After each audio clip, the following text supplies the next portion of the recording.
이제 시간이 되었습니다. 목도하심으로 수요 아침 예배를 드리도록 하겠습니다.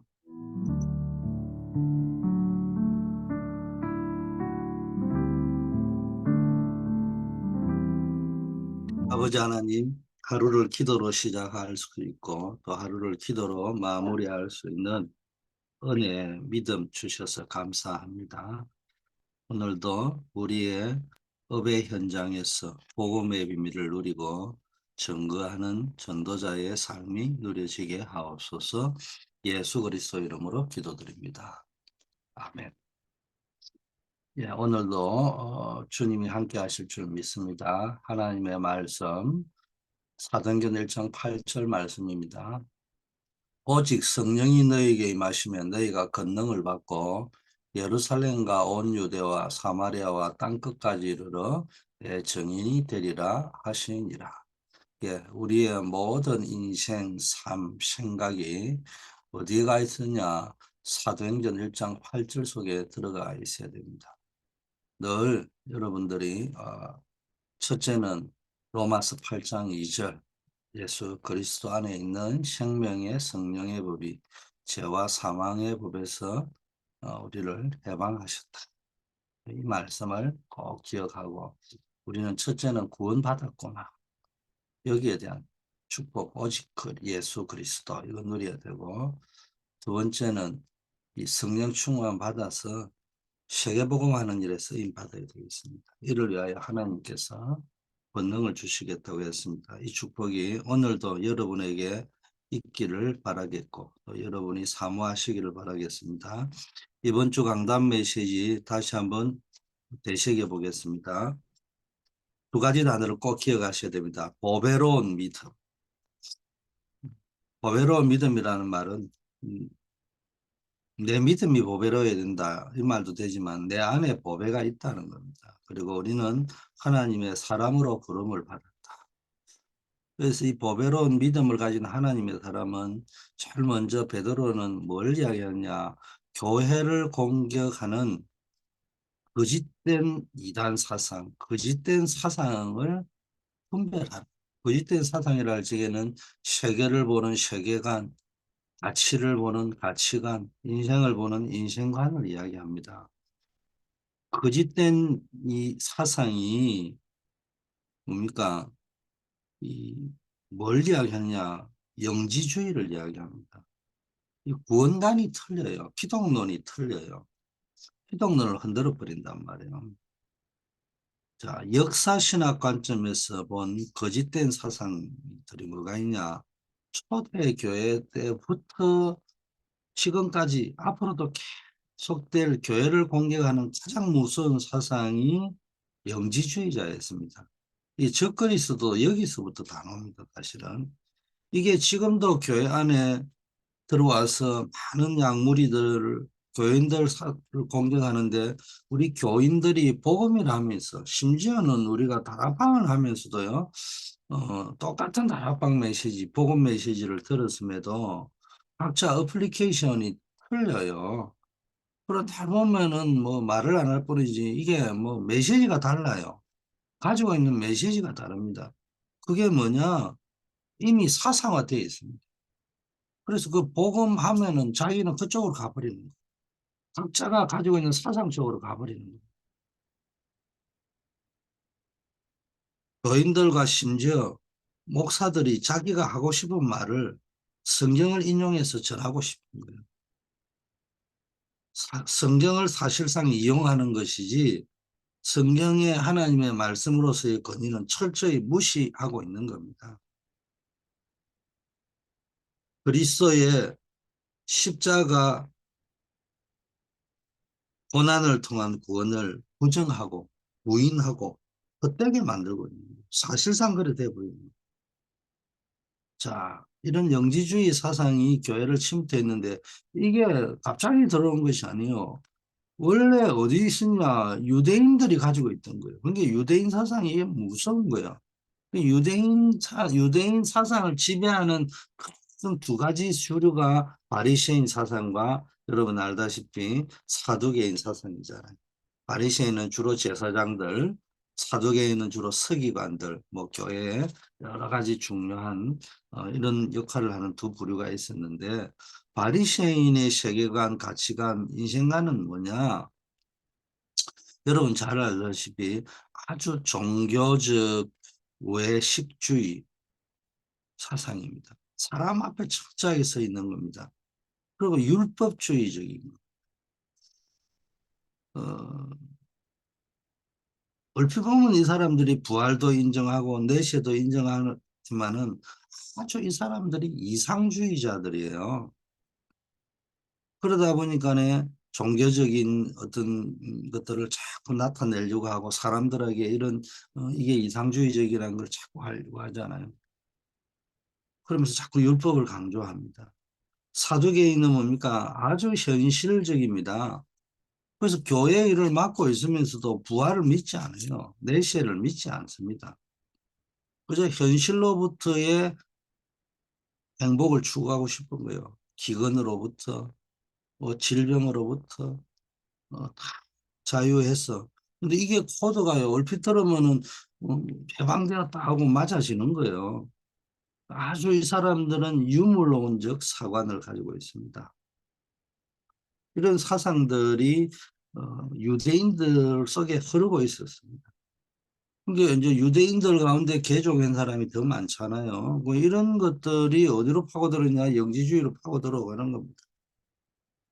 자, 이 사상이 세월이 지나면서 영지주의 사상과 혼합되면서 교회를 침투한 겁니다. 이 서도와 학파의 금욕주의, 영혼의 행복을 위해서 육체의 소욕을 금욕해야 된다. 아주 뭡니까? 어,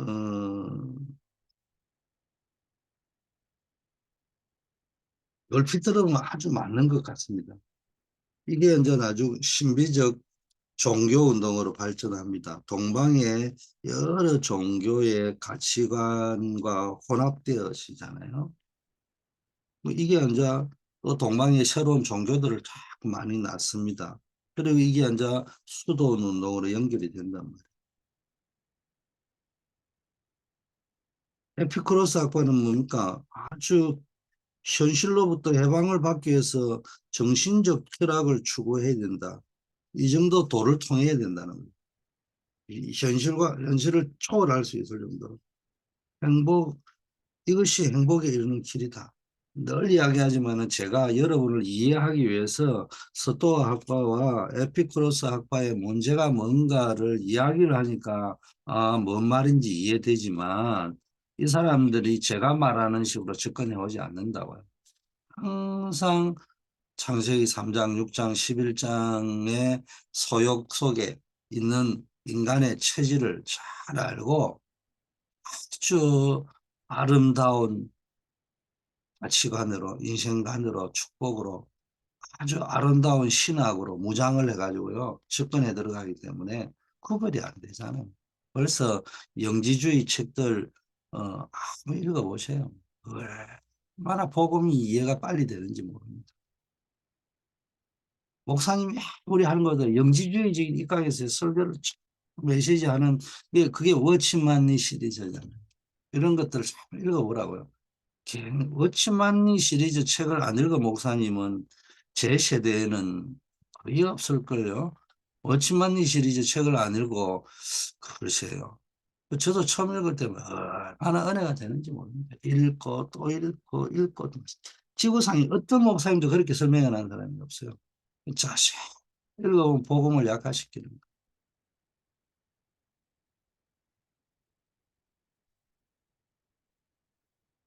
이런 것들이 현실로 자꾸 들어온단 말이에요. 결국은 이게 향락주의로 흘러갑니다. 정욕과 탐욕은 피하라고 했습니다. 이래 되면 발람의 길을 가게 됩니다. 성경은 미친 선지자라고 했죠. 자, 이런 스토아와 에피쿠로스 사상이 이 독신주의로 수도원 제도로 속세를 검역해야 되니까 또는 세상을 초월하고 정신적인 해방을 쾌락을 정신적 행복을 누려야 되니까 이게 이제 교황 제도로 성장해 가지고요. 교황이 성경을 해석할 수 있는 겁니다. 이러면서 뭡니까? 이 유대인 사상이 뭡니까? 들어왔는데 뭡니까? 유대인보다 더 무서운 사상이 잘못된 정통교리라 하잖아요. 서방 정교회, 동방 정교회 이런 것들이 하고 들어온단 말이에요. 이게 이제 서방 정교회, 동방 정교회만 들어왔겠어요. 이게 이제는 개혁 교회까지 파고 들어와 버렸답니다. 성도들은 막 끊임없이 인간은요 끊임없이 사도행전 13장, 16장, 19장 무속 점술 우상 이쪽으로 갑니다. 우리는 자꾸 야경에 무속 점술 우상 막 떠드는데도 보면은 그 사역자가 그 목회자가 어디에 빠져 있냐? 창세기 3장, 6장, 11장에 빠져 있어요. 그 사상을 가지고 이야기합니다. 그러면서도 몰라요. 그래서 뭐 복음이면 되고 전도면 되고 근데 그 사람이 가지고 있는 가치관을 보시라고. 전혀 다릅니다.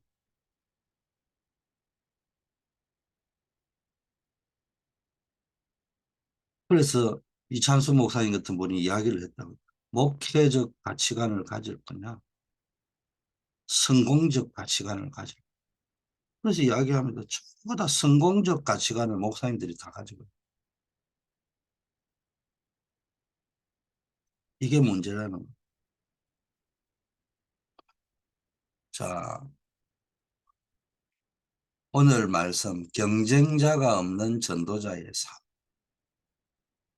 경쟁자가 없는 전도자의 삶. 실제로 진짜 복음 누리는 전도자가 맞다면은 경쟁자가 없습니다. 예수님께서 오직 이 능력을, 오직이란 이 능력을 받으면은 오직 성령이 너에게 임하면 너희가 권능 받고 이거 받으면 땅 끝까지 증인이 될 것이라고. 우리는 상구삼을 누리는 기도를 평소에 늘 해야 된다. 성삼위 하나님을 누리고 보좌의 권능을 정말 모든 걸 초월하는 권능을 누리고 이 비밀을 가지고 뭘 해야 됩니까? 시대를 살리는 기도를 잘 해야 됩니다. 그래서 여러분 공부를 하는 랩런트 직업을 가지고 살아가는 우리 어르신들 전부 다 상구삼을 받아들이는 기도를 누리시길 바라겠습니다. 우울증이나 영적인 질병이 있는 분들은 또 나이 드신 분들 이런 분들은 늘 호흡을 하면서 기도해 보기를 권면합니다.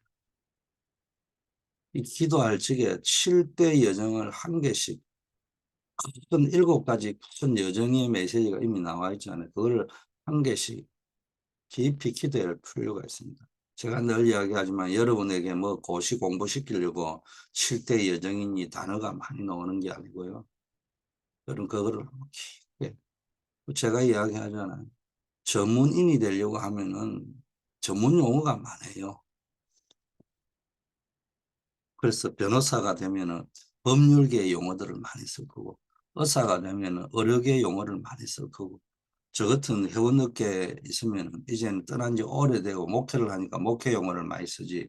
제가 회원업계에 있으면은 아침부터 저녁까지 듣는 용어가 회원업계에서 쓰는 용어를 듣습니다.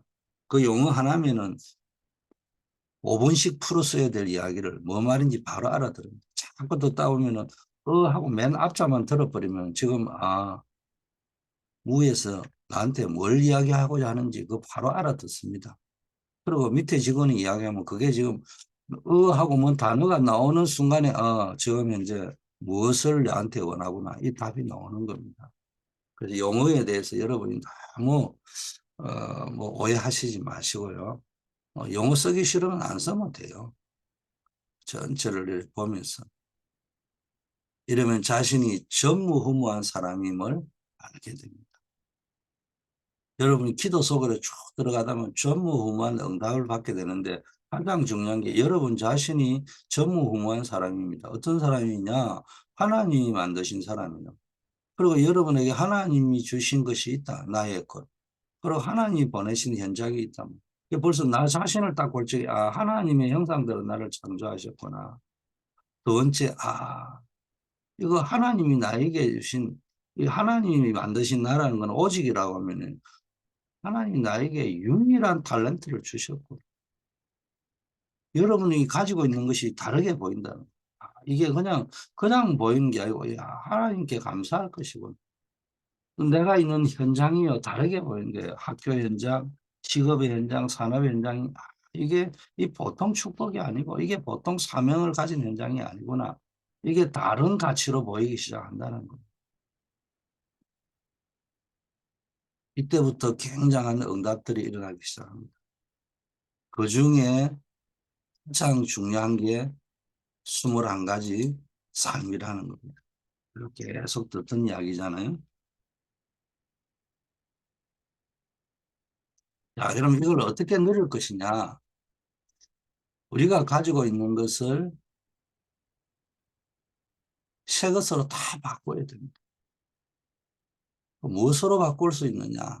하늘과 땅의 모든 권세를 주셨다고 했어요. 여러분 예수 그리스도 안에 있으면은 하늘과 땅의 모든 권세를 하나 그리스도에게 주셨거든요. 그 권세를 가지신 분이 내 안에서 함께 하시고 인도해 가십니다. 두 번째, 보좌에 앉으신 주님의 주신 말씀이 있습니다.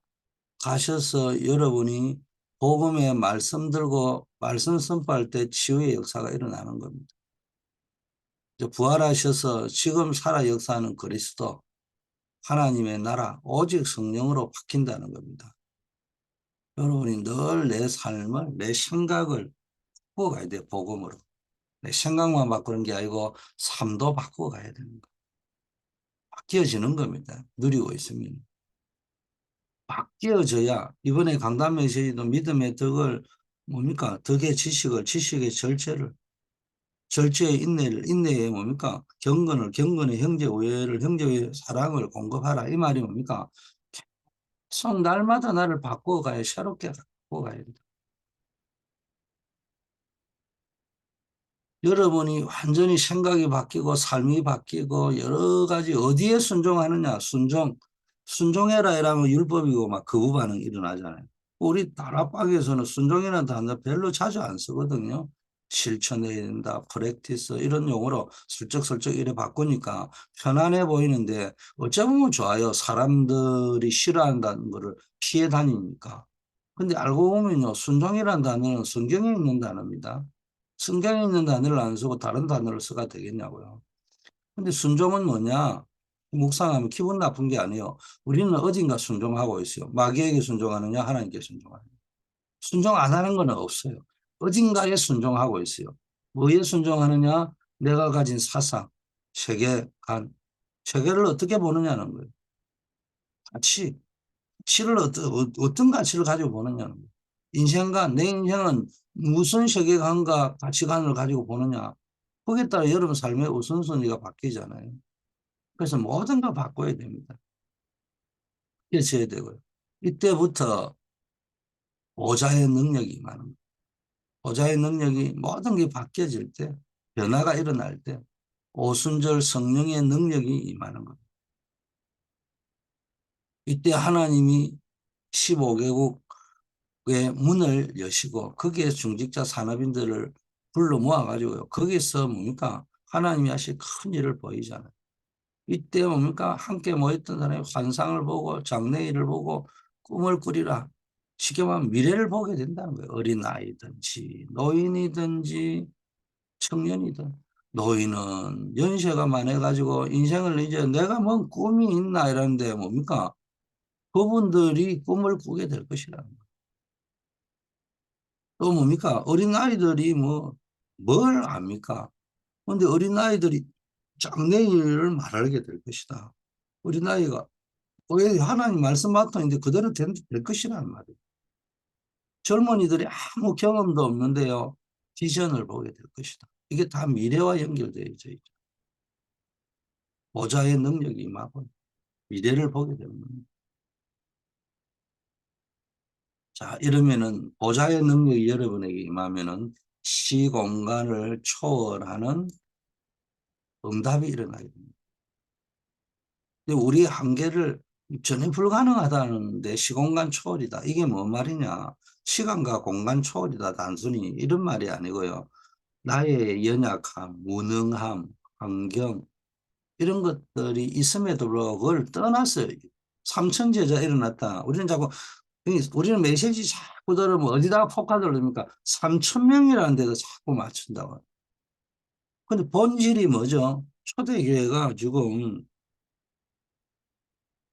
이단으로 몰려가지고 억울한 이단으로 모여가지고 어디로 가 있습니까?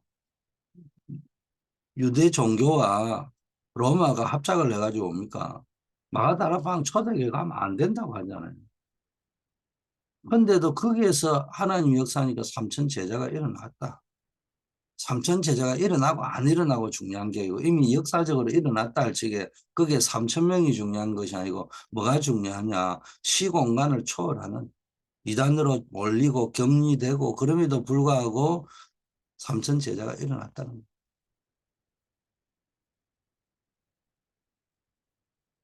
그 사상이 그게 사상이라. 그래서 메시지를 딱 들으면 3천 명이 팍 들어오는 사상이 있는가면요. 어떤 사람은 조건 없이 하나님의 능력으로 그런 환경 속에서도 전도운동은 하나님 지속하게 하시는 거구나.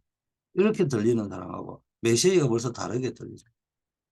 자, 이때 안디옥 교회가 시작됩니다. 교회 많습니다. 근데 어떤 교회?